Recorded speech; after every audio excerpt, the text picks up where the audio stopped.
మొన్న యుద్ధానికి ముందు కూడా దుబాయ్ రాజుగారు వచ్చి ఇటు నరేంద్ర మోడీని కలిసి వెళ్ళారు.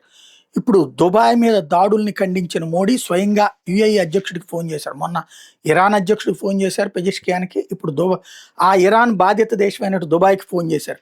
యునైటెడ్ అరబ్ ఎమిరేట్స్ మీద దాడుల్ని ప్రధాని నరేంద్ర మోడీ తీవ్రంగా ఖండించారు. త్వరితగతిన శాంతిని నెలకొల్పడానికి, పశ్చిమాసియా భద్రతా స్థిరత్వానికి ఆ దేశంతో కలిసి పనిచేసేందుకు అంగీకరించారు. మంగళవారం దుబాయ్ అధ్యక్షుడు షేక్ మహమ్మద్ బిన్ జాయద్ అల్ సహియాన్తో ప్రధాని మోడీ ఫోన్లో మాట్లాడారు. హార్ముజ్ జలసంధి మీదుగా సురక్షిత స్వేచ్ఛాయుత నౌకాయానానికి కలిసి పనిచేయాలని ఇద్దరు నేతలు అంగీకరించారు. పశ్చిమాసియా పరిస్థితి మీద చర్చించారు. నా సోదరుడు సహియాన్తో మాట్లాడా, ముందస్తుగా రంజాన్ శుభాకాంక్షలు తెలిపా. పశ్చిమాసియా పరిస్థితిపై ఆయనతో చర్చించా. దుబాయ్ మీద దాడుల్ని, అన్ని రకాల దాడుల్ని భారత్ ఖండిస్తుందని చెప్పా. వాటి వల్ల అమాయకులు ప్రాణాలు కోల్పోయారు, మౌలిక వస్తువులు దెబ్బతిన్నాయంటూ ఎక్స్లో మోడీ చెప్పుకొచ్చారు. అదే సందర్భంలో అమెరికా, ఇజ్రాయెల్, ఇరాన్ యుద్ధానికి సంబంధించిన విధ్వంస శాటిలైట్ చిత్రాలు విడుదలవుతున్నాయి.